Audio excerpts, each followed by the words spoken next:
diorang pun bergegas lah daripada Melaka datang ke tempat saya sekarang ni. Begitu jugalah dengan suami saya yang berada dekat Kuantan dan tak datang juga pada malam tu. Keluarga saya selamat sampai, alhamdulillah. Tapi tidak suami saya. Kenapa tahu? Kereta yang dipandu oleh suami saya ni terasa macam berat sekali. Seolah-olah dia hempap macam benda berat.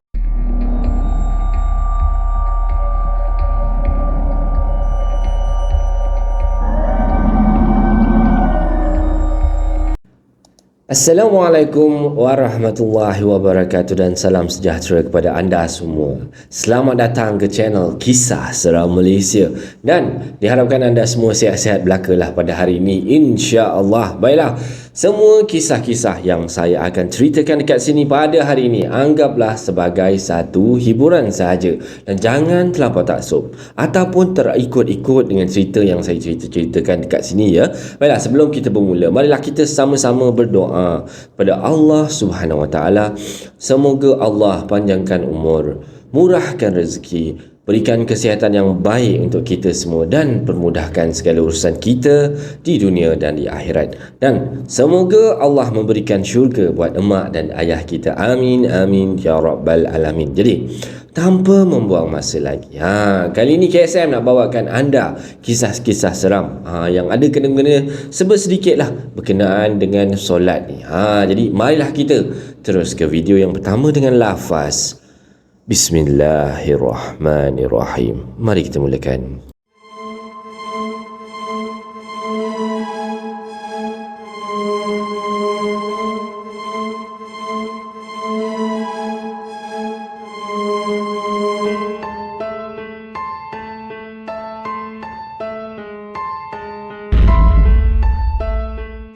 Okey, untuk cerita yang pertama ni, dia cerita berkenaan dengan seorang yang bernama Ruby. Ruby ni dia macam kena gangguan ataupun mungkin kena sihir lah macam tu agaknya ya. Jadi tanpa membuang masa, mari kita terus ke cerita yang pertama. Okeylah. Kata dia, Assalamualaikum. Waalaikumsalam warahmatullahi wabarakatuh. Saya Ruby. Menurut kawan saya yang agak berpengetahuan dalam demonologi, dia kata memang ada dimensi lain yang sama susunan macam dunia kita, tapi dihuni oleh makhluk yang berbeza. Sejauh mana kebenarannya, wallahu alam. Okey, jadi sekarang saya sambung cerita ataupun macam mana saya boleh kena kerasukan sampai tulang bahu saya terkehil keluar. Sakit tu Baiklah. Sebenarnya kes kerasukan saya ni berpanjangan sampailah baru-baru ni barulah orang kata ada sembuh sikit, elok sikit lah. Masa saya form 6 dulu, saya ni study dekat Melaka tapi ulang alik ke rumah bapak saya kat Tangkak atas sebab-sebab tertentu lah. Jadi saya ni ada 6 orang adik tiri, kesemuanya masih lagi bersekolah. Dan masa saya kat Tangkak tu, bapak saya ni ikhtiar lah macam-macam jugalah cara, konon-kononnya macam untuk nak mengubat saya lah. Siang malam saya meracau tau. Antara peristiwa yang saya ingat adalah satu masa ataupun satu hari tu saya ni dirawat oleh seorang ustaz. Dan ustaz ni ini orang kata bapak saya yang jadikan lah orangnya lembut, tutur bahasa pun sopan je tau.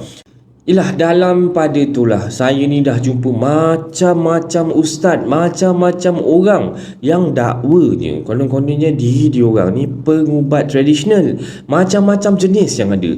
Dan yang boleh saya simpulkan ini apa yang daripada pemerhatian saya lah, kata dia, mungkin orang kata ni orang yang makin berisi ni, orang yang makin pandai ataupun tinggi ilmu tu dah, seorang pengubat tradisional itu makin nada dan perwatakan dia ni semakinlah sopan, semakinlah baik.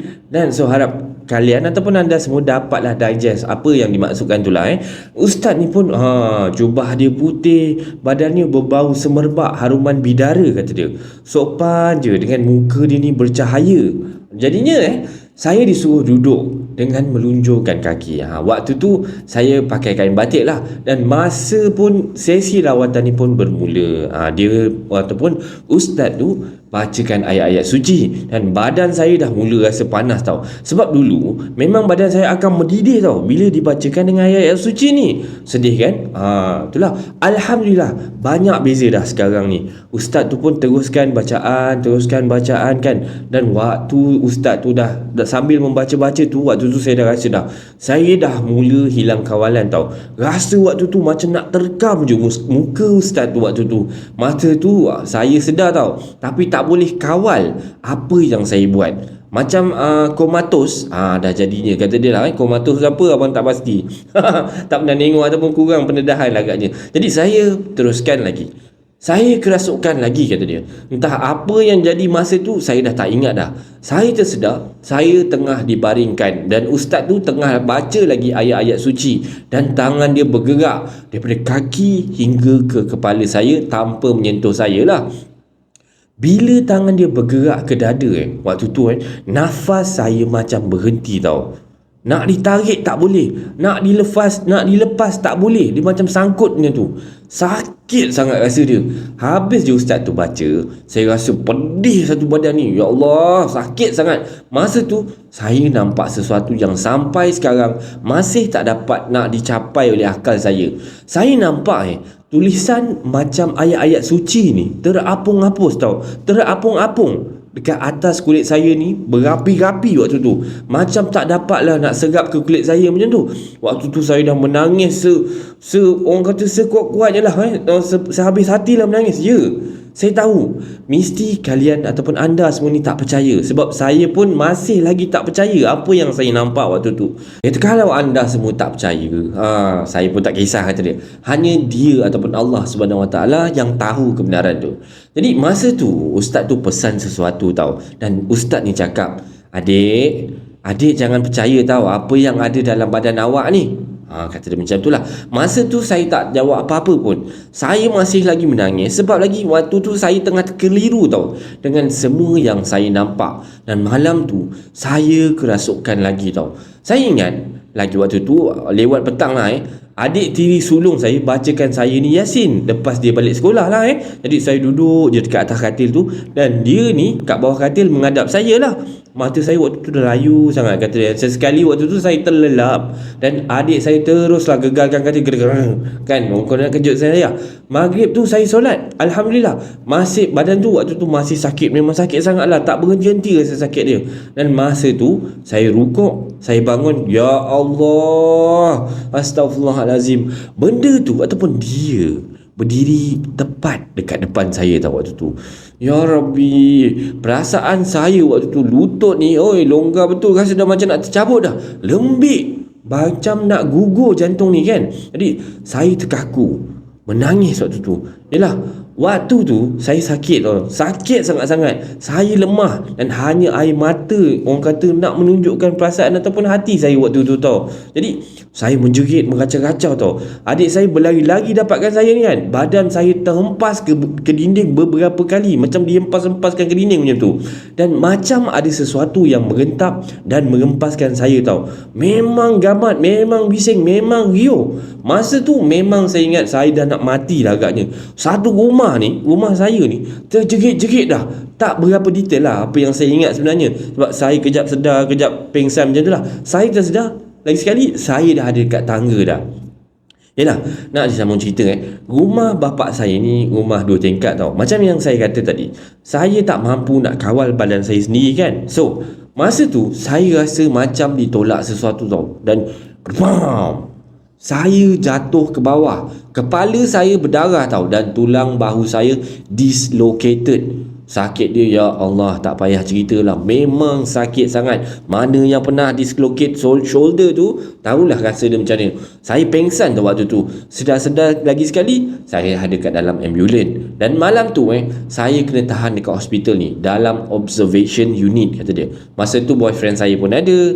Tak tahulah sampai bila ataupun bila dia sampai kat situ. Kesian sangat kat dia. Dah banyak dia berkorban untuk saya waktu tu. Waktu saya susah lah Beberapa hari lepas tu, adik-adik saya ataupun cerita dekat saya lah, kata dia orang ni saya kerasukan lepas saya pengsan tau. Mereka kata muka saya ni berubah. lain gila, dah tak macam rupa saya lah. Dan masa tu mak tiri dengan adik-adik saya ni, bawa adik-adik saya ni lari. Maksudnya diorang panik lah dengan keadaan saya. Diorang kunci kat rumah, diorang kuncikan rumah tu, yang saya dekat dalam ni siap manggakan tau. Yalah, adik-adik saya waktu tu masih kecil-kecil lagi, dan memang teruk lah saya kerasukan waktu tu kan. Mereka semua ni lari keluar tu minta bantuan lah. Yang pelik dia, adik saya ceritalah, saya boleh pula keluar daripada rumah tu. Lepas tu dengan kain, saya boleh terbang, lompat daripada pagar. Pelik kan? Memang tak mampu nak dicapai di akal lah. Pagar tu tinggi kot, sebab ada tajam-tajam pacak-pacak kat pagar tu lagi kan. Maaf lah tersasul, sebab ada tajam pacak-pacak dekat atas pagar biasa kan. Terpulang kalian lah, kata dia, nak percaya ataupun tidak. Sebab yang ceritakan ni bukan seorang tau. Nasib baik ada orang taman saya ni yang berjaya tahan saya lah. Kalau tak, memang saya dah meninggal dah, kata dia. Dia gempuh kereta dekat jalan raya. Memang diakuilah, banyak sangat kejadian rasuk yang terjadi dekat saya. Last saya kerasukan adalah tahun lepas, kata dia. Ini kali terakhir saya berubat. Ustaz yang ubatkan saya tu kata saya ni perlu dirawat sebab ada benda-benda yang bersarang terlalu lama kat dalam badan. Tapi sekarang ni saya hanya cuba lebih mendekatkan diri ni pada Tuhan. Dengan hanya dia saja yang boleh melindungi saya, kata dia. Hanya saya yang boleh kuatkan diri saya dengan solat 5 waktu, zikir dan membaca ayat-ayat suci. Dan saya akui amalan itulah yang banyak membantu saya sembuh. Alhamdulillah. Dan saya ni sekarang masih lagi dalam proses penyembuhan. Dan hanya satulah, orang kata, dia nak pesan ataupun pada kita semua, kata dia. Alright, dia pesankan pada pendengar KSM semua, jangan putus harap. Allah tu sentiasa ada. Dia yang maha mengetahui. Dan saya tahu ramai yang akan berkata-kata dengan sewenang-wenangnya selepas dengar cerita ni kan. Tapi ingatlah, berat mata memandang, berat lagi bahu yang memikul. Belum kena batang hidung sendiri, tolonglah jangan menilai dengan sesuka hati anda. Setiap orang yang diuji dengan berbagai-bagai ujian dan dengan jumlah ujian yang berbeza-beza. Jadi ujian setiap orang tu berbeza-beza lah. Moga kita semua sentiasa di bawah lindungi lindungan Maha Esa. Amin amin ya rabbal alamin. Okay guys, ini adalah cerita yang pertama. Macam mana anda rasa kisah dia ni? Jadi saya rasa macam kesian lah dekat mereka-mereka yang ada dekat luar sana, yang dah orang kata yang terkena atau kena gangguan-gangguan yang begini, kena santau ke, kena buatan orang ke. Saya minta lah kita doa sama-sama biar kita semua dijauhkan daripada dugaan yang macam ni. Amin amin ya rabbal alamin. Jadi tanpa membuang masa, kita terus ke cerita yang kedua.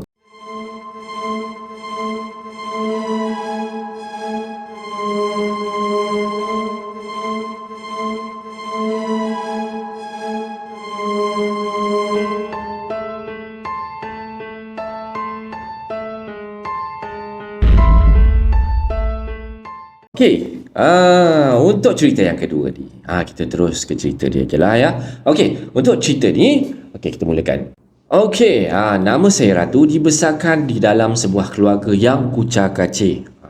Keluarga dia yang bermasalah, yang banyak bergaduh dalam keluarga, macam tu lah agaknya. Jadi mak abah saya ni asyik bergaduh daripada kecil sampailah saya ni dah kahwin, dah besar panjang dah. Dan setelah berkahwin, saya pun keluarlah mengikut suami saya berpindah ke Kuantan. Dan pada awal-awal perkahwinan semuanya baik-baik saja, alhamdulillah, sehinggalah saya ni mendapat tawaran kerja di sebuah agensi kerajaan dekat ibu kota, dan akhirnya menjadi pasangan jarak jauh bersama suami saya. Dan di sinilah bermula segalanya. Setelah hampir 2 tahun berkhidmat, dan saya mula jatuh sakit tau. Setiap kali selepas saya solat ataupun selepas waktu asar ke atas, saya akan berubah menjadi pelbagai jenis haiwan tau. Bagi contoh kadang-kadang berubah jadi monyet, kadang-kadang berubah jadi harimau, jadi buaya lah, macam-macam tau. Jadi mana yang dengar tu macam ya je kau ni, tapi saya personally lah, saya KSM sendiri personally, saya pernah nampak mereka-mereka yang kena gangguan sampai jadi benda-benda yang macam dalam cerita ni lah. Ada yang jadi buaya, ada yang jadi harimau kan. Itu memang personally saya sendiri pernah nampak, KSM sendiri pernah nampak. sambung cerita dia. Tidak tahan dengan gangguan yang menimpa ni, akhirnya Akhirnya kami berusaha untuk berubat tau. Banyak tempat yang kami dah pergi dah. Pergi ke sana lah, pergi ke sini lah. Banyak tempat juga mengatakan itu merupakan gangguan saka daripada keturunan ataupun daripada keluarga saya sendiri. Disebabkan kami ni pasangan jarak jauh lah. Sewaktu saya sakit, yang menjaga saya ni adalah teman-teman rumah saya. Dan satu hari beliau terambil video di sebalik bilik saya. Dan ternampak ada satu lembaga terbungkuk-bungkuk dengan tua, dengan berwajah hodoh sekali di pintu bilik tidur saya tau. Lupa nak beritahu kata dia, yang kami tidur dekat ruang tamu je. Dan teman serumah saya ni tidak sengaja tau mengambil video pada malam tu. Dan satu malam tu saya diserang histeria. Sahabat-sahabat saya ataupun kawan-kawan saya ni tak tahu tau, ataupun tak tahu nak buat apa benda lagi. Lantas diorang ni semua telefonlah ibu bapa saya yang ada dekat Melaka. Dan keluarga saya ni apa lagi bila dah dengar saya kena gangguan macam tu, diorang pun bergegas lah daripada Melaka datang ke tempat saya sekarang ni. Begitu jugalah dengan suami saya yang berada dekat Kuantan dan tak datang juga pada malam tu. Keluarga saya selamat sampai, alhamdulillah. Tapi tidak suami saya. Kenapa tahu? Kereta yang dipandu oleh suami saya ni terasa macam berat sekali. Seolah-olah dia empat macam benda berat. Dan apabila beliau ataupun suami saya ni menoleh ke cermin sisi ni, ada nenek kebayan yang menyeringai kat belakang, tempat duduk kat belakang kan. Akhirnya suami saya pun berhenti dan tidur di genting sempah lah, atas saranan keluarga saya. Kerana diorang ataupun keluarga saya ni bimbang ada hal-hal yang buruk akan menimpa suami. Bila dah kena gangguan-gangguan macam ni lah, agak kerap kali lah, akhirnya saya ni berulang-alik ke tempat kerja daripada Melaka ke Kuala Lumpur dengan menaiki bas jam 5 pagi. Allahu Akbar. Itulah pengorbanan dia Okeylah, satu hari seperti biasa saya pergi ke stesen bas untuk ke tempat kerja lah. Tetapi hari tu adalah hari yang malang pada saya lah. Bila saya terasa seperti ada rempuhan yang kuat dan menolak saya ni, orang kata jatuh daripada platform bas. Tinggi juga tu Akhirnya saya diberi cuti sakit selama 14 hari akibat kaki saya yang cedera. Sepanjang ketiadaan saya dekat tempat kerja pula, rakan-rakan sekerja menceritakan bahawa mereka terserempak dengan saya. Padahal waktu tu saya ni kan dapat cuti 14 hari kan. Diorang kata diorang boleh terserempak dengan saya ni dekat dalam lift dalam keadaan waktu tu saya ni tengah sarat mengandung, kata dia.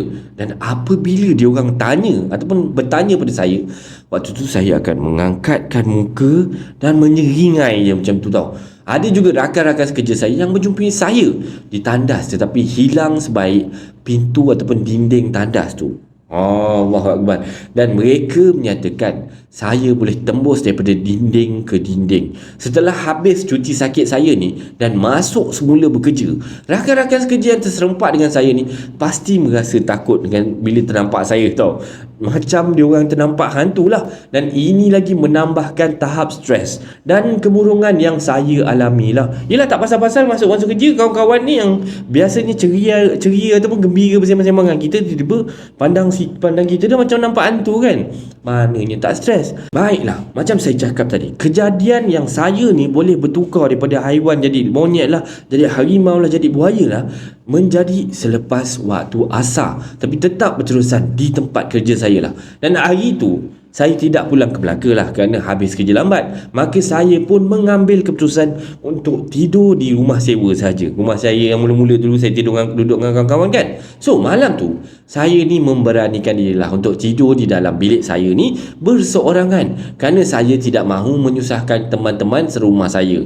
Tiba-tiba lampu tidur yang saya pasang meletup Dan begitu juga dengan lampu Kalimantan dalam bilik tu. Saya waktu tu saya serta-merta lah terbangun Dan di dalam kegelapan tu saya melihat ada satu susuk nenek kebayan yang menjegilkan mata dia betul-betul dekat depan muka saya macam tu Allahu Akbar. Waktu tu saya dah kaku dan pengsan lah sampai ke pagi lah. Memang dah tak sedap, memang dah, ya Allah kan. Dan satu hari lah selepas saya habis solat, saya pun buka Al-Quran dan bacakan ayat-ayat suci tersebut.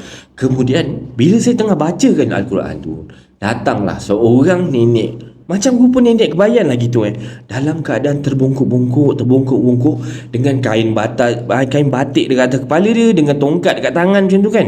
Terbungkuk-bungkuk jalan. Lantas dia pun meletakkan tempurung. Macam ni kata dia, dekat hadapan saya sambil berkata, "Aku nak darah." Saya pun balas lah, bukan bahawa dekat sini tak ada darah ni, melainkan zikir dengan Al-Quran. Mana satu yang kau nak? Saya cakap macam tu lah.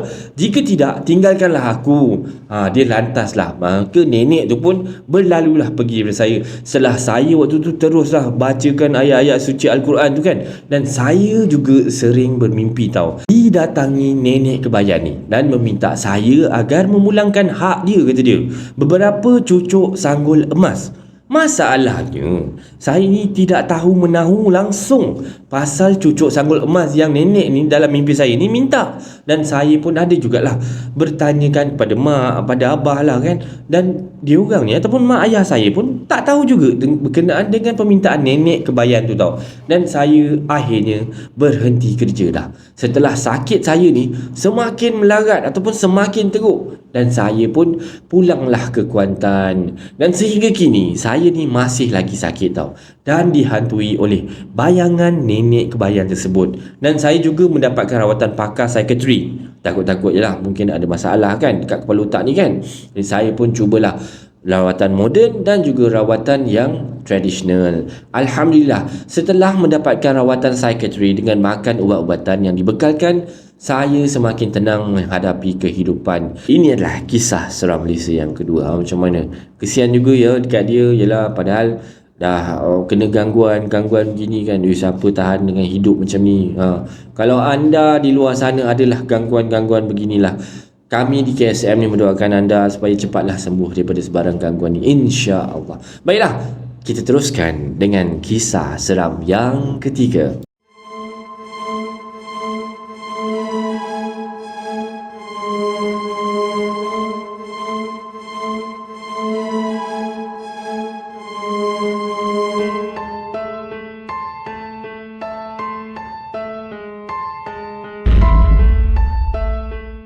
Okay guys, sampailah kita ke kisah seram yang ketiga dan kisah seram yang terakhir untuk malam ni. Okay, kita terus dengan cerita dia. Kata dia, Assalamualaikum warahmatullahi wabarakatuh. Waalaikumsalam warahmatullahi. Nama saya adalah Lina dan saya merupakan anak kedua daripada 4 orang adik-beradik. Saya membesar di Kelang, kata dia. Dan kisah dia bermula macam ni lah. Menurut ayah saya ni, arwah atuk merupakan seorang perawat tradisional yang merawat pesakit-pesakit menggunakan ayat-ayat suci Al-Quran. Dan bukan bomoh lah ya, yang menggunakan perantaraan syirik dan mungkar lah. Tu kalau yang menggunakan perantaraan ni biasanya bomoh kan, tapi bukan atuk dia. Jadi pada zaman sekarang ni lebih dikenali sebagai perawat Islam lah, lebih kurang gitu. Namun arwah atuk ni tidak mengajar ataupun menurunkan pun ilmu ni pada anak-anak dia. Walaupun bilangan adik-beradik ayah saya ni 9 orang ya, namun oleh kerana ayah saya ni merupakan anak yang paling bongsu dan dia ni sering mengikut ayahnya tu ataupun atuk saya ni ke mana saja atuk pergi tau, maka dia pun berkesempatan lah selalulah mencuri-curi intai ketika proses rawatan yang atuk lakukan lah. Maka adalah sedikit-sedikit ilmu yang dapat disisip rapi oleh ayah saya lah. Bagi saya lah, walaupun arwah atuk ni tidak ada menurunkan ilmu, tapi atas faktor keturunan, saya antara salah seorang yang mudah terlihat-lihat ataupun nampak benda-benda ni. Bermulalah pengalaman saya ni bukan daripada kecil, tapi ketika saya sedang meningkat remaja. Pertama kali terjadi ketika saya ni berada di sekolah menengah macam tu. Biasalah adat remaja kan, selalu tidur lewat kata dia. Nak dijadikan cerita lah, saya tertidur selepas menyiapkan homework. Pantang orang tua-tua katalah, pastikan kedudukan kepala dan kaki ni dalam keadaan yang betul ketika nak tidur. Tapi malam tu mungkinlah sebab terlalu letih, saya pun tertidurlah dalam keadaan yang entah macam mana saya baring waktu tu. Dan yang paling hebat ialah saya tak solat malam tu. Allahu Akbar. Memang sendiri cari naas lah kata dia kan. So ketika saya dalam keadaan antara tidur dengan hampir-hampir lena, orang kata 50-50 lah Itu biasanya time-time tu lah selalu kena gangguan kan. So saya terdengar suara seseorang memanggil nama saya waktu tu. Berulang-ulang kali tau. Memanggil nama saya ni, dipanggil, panggil tu kan. Terdengar daripada jauh lah. Dan kemudian suara tu semakin mendekat. Dan saya fikirkanlah, mak yang panggil agaknya. Tapi lama kelamaan suara tu berubah menjadi suara seorang perempuan yang tua dengan serak-serak macam tu dan memanggil-manggil. Kali ni dipanggilnya nama penuh saya tau. Peluh sejuk dah mula menitik waktu tu. Dengan jantung saya dah mulalah berdegup laju. Dum-dam, dum-dam, dum-dam, dum-dam. Dan seakan-akan semua ruang jadi terlalu sunyi je. Yang hanya terdengar hanya bunyi jantung saya dan suara perempuan tua tu mendayu-dayu tau, memanggil nama saya. Lina, Lina. Nasib saya baiklah sebab muka saya ni ditutupi dengan bucu selimut tu tau. Maklumlah, tertidurlah. Setelah beberapa ketika, suara tu seakan-akan berbisik dekat telinga saya. Tak apalah, aku balik dulu, kata dia macam tu tau. Sambil terasa tangan saya seperti bersalaman dengan gerangan suara tu. Dan lepas tu saya boleh gerakkan badan saya lah. Tadi dah macam terpaku je. Kali ni dah, bila dah makhluk tu pergi je, saya dah boleh gerakkan badan lagi. Apa lagi, saya waktu tu terus bangun, berlari mengetuk pintu bilik tidur mak ayah. Terasa seolah-olah macam nak roboh rumah akibat ketukan daripada saya ketuk pintu lah. Pintu bilik pun dibuka. Terasa sedikit lega lah apabila ternampak muka mak di sebalik pintu ni. Kenapa ni ngah? Pagi-pagi macam ni kan? Macam nak terkopak pintu bilik mak ni. Tegur mak lah kan. Mak pun risau juga, dah kenapa anak dia macam ni. Dan beberapa saat lepas tu terdengarlah suara ayah. Tidur tak basuh Aisyah lah tu kan. Dan saya waktu tu, Allahu Akbar, memanglah salah saya. Sambil gaul-gaul kepala, saya pun jawab, lah ya, lupalah, Angah tadi tertidur. Dan sebelum keluar daripada bilik tu, kelihatan ayah melipat sejadah dan menanggalkan kopiah dia lah. Memang jadi rutin ayah saya dah. Setiap sepertiga malam, ayah akan menunaikan solat sunat, hajat dan tahajud. Dan juga solat taubat. Dah. Pergi solat isyak sana. Lepas tu bacalah surah-surah yang patut sebelum tidur, kata ayah.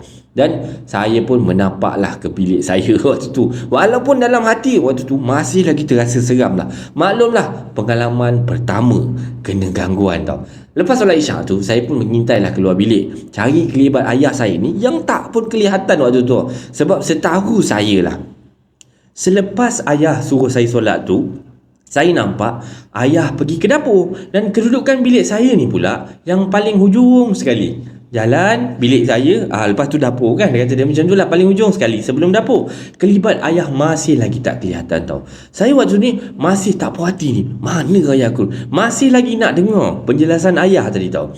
Betul ke saya ni kena gangguan tau? Ataupun saya ni hanya bermimpi buruk lah? Jadi saya pun berjalan perlahan-lahan. Dan macam meniti-titi macam tu kan. Perlahan-perlahan. Maklumlah, orang kata takut kantoi nak mengintai kan. So saya ternampak salah satu pintu keluar rumah ni yang terletak di dapur telah pun terbuka. So dalam hati saya berbisik, ni misi ayah dekat luar ni, kata dia kan. So tekaan saya waktu tu adalah benar. Dan ayah memang ada dekat luar rumah waktu tu. Daripada tepi ataupun celahan pintu tu, saya teruskan operasi ni, mengintai tau, tengok ayah saya. Ternampaklah daripada sudut belakang susuk tubuh ayah ni. Ayah dalam keadaan berdiri sambil tangan dekat belakang dan seolah-olah sedang berbual-bual, tapi agak jauh daripada saya lah. Saya cuma dapat mengintai pergerakan susuk tubuh ayah ni. Sebutir bual bicara ayah pun saya tak dapat dengar, kata dia. Agak lama jugalah ayah berdiri dekat situ kan, berdekatan dengan pokok tu. Tiba-tiba ayah menoleh kan, dan bergerak ke arah saya. Dan ayah nampak tenang dia melihat saya. Ayah langsung tak terkejut, macam seolah-olah ni ayah tahu yang saya daripada tadi, orang kata, mengintai dia. So saya dalam misi mengintai ni, ayah pun tanyalah, buat apa kat sini? Dah solat kan? Angah pergi tidur dulu, kata ayah. So saya dalam keadaan hampa lah tu, tak bertanya banyak pun. Saya pun terus masuk dalam bilik dan tidur dengan lenanya. Dan esoknya mak seolah-olah tak sedang tau duduk. Maklumlah, mak memang rapat dengan anak-anak tau. Jadinya memang susahlah untuk mak ni simpan rahsia. So mak yang selalunya menggosok baju sekolah adik-adik saya ni, di bilik mak. Dan tiba-tiba hari ini dengan pantasnya mengangkat papan penggosok baju tu dengan setrika ni masuk dalam bilik saya. So saya pun makin bertambah pelik waktu tu. Hai mak, tak pernah-pernah iron baju dalam bilik Angah, kata dia kan. So mak dengan muka yang cemas pun pantas menjawab tau. Angah, ni mak ada rahsia ni nak beritahu kat Angah ni. Tapi Angah janji jangan beritahu kat sesiapa tau. Sebab ayah cakap dengan mak jangan beritahu kat Angah ni. Tak apalah mak, cakaplah juga mak. Tapi tak apa, okey mak cakap juga kata mak sambil kita orang ketawa lah, kata dia kan.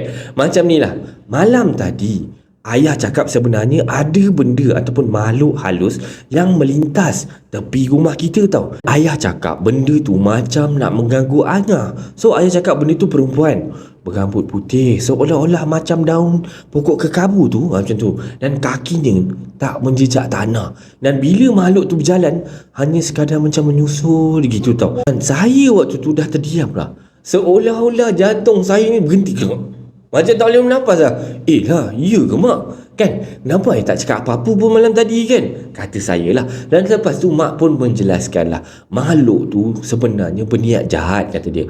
Nak mengganggu saya. Lagi-lagi sebab saya tertidur dalam keadaan tak bersedia dan tak pun solat. Kata mak macam tu lah. Kata ayah, kalau saya lemah semangat memang saya boleh terkena histeria. Tapi kata ayah lagi, ayah memang dah pagar pun rumah ni dengan ayat-ayat kursi kan, ayat-ayatul Quran kan. Jadinya makhluk tu hanya mampu mengganggu daripada luar saja. Jadinya kejadian yang lagi teruk tidaklah boleh berlaku. Alhamdulillah ya Allah, kata dia. Okey, di sini dia ada sharekan ataupun kongsikan pesan daripada ayahnya, kata dia.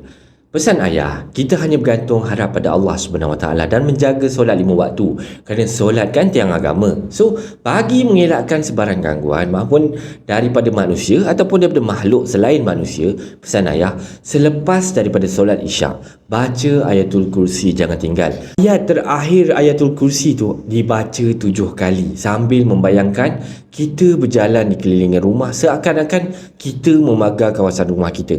Dan ketika membayangkan kita berjalan tu, permulaan ayatul kursi ni dan penutupnya tu di sudut yang samalah. InsyaAllah kita hanya beriktihar dan selebihnya kita hanya berserah sepenuhnya pada Allah Subhanahu Wa Taala.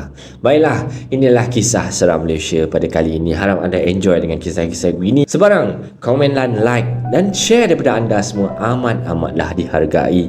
Dan terima kasih pada yang sudi subscribe di channel Kisah Seram Malaysia ni, dan yang masih belum tu, bantulah saya dengan menekan butang subscribe, like dan sharekan video ini kepada kawan-kawan anda.